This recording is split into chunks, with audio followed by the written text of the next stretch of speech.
It's really about growing the yoga community here in Malaysia. We felt like there was a yoga community already, but it wasn't growing as much as you want to see it.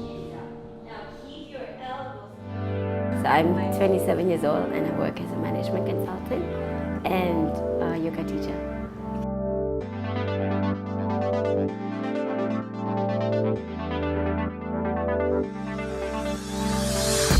So I started off yoga honestly just as a hobby.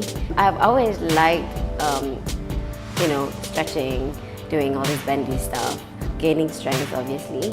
And I also noticed that my asthma improved. So that's how I just kept on doing. One of my yoga teachers just approached me to see if I'm interested to just teach. So I'm like, okay, and then he was like, okay, why don't you try and replace one of my classes? And I was like, okay, so what do I do? And then he just gave me some very basic flow, and then I just taught a class. And honestly, that's how I started teaching, just by doing it.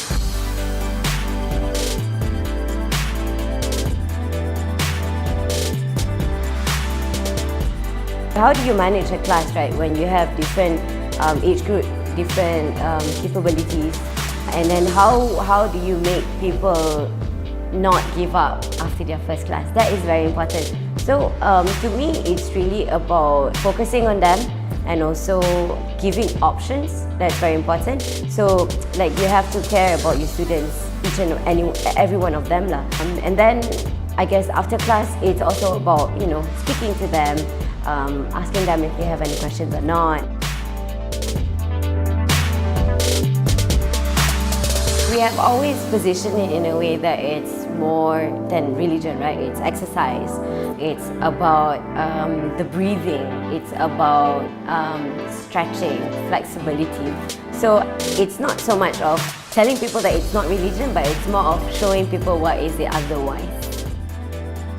So for me, it's about sacrificing my me time to do what I love, teaching or even managing the studio, managing the entire brand. It's about really thinking of what is it that you want to teach, and then when you're in the class, it's not really about just being in front there, just talking or just doing. It's really about being with the student, or even after the class, having to speak to them, having to ask them if there's any question, if they have any issues. To me is how much you would do in order for you to push your passion.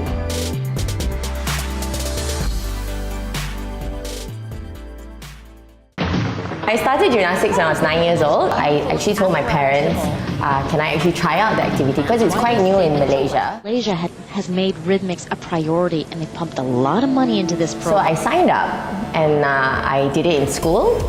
And from there I went for a few little competitions, and then it became a little bit more serious. I started off in doing state level, so there were a little bit of commissions here and there, and from there I got selected to be in the national team. Because I was very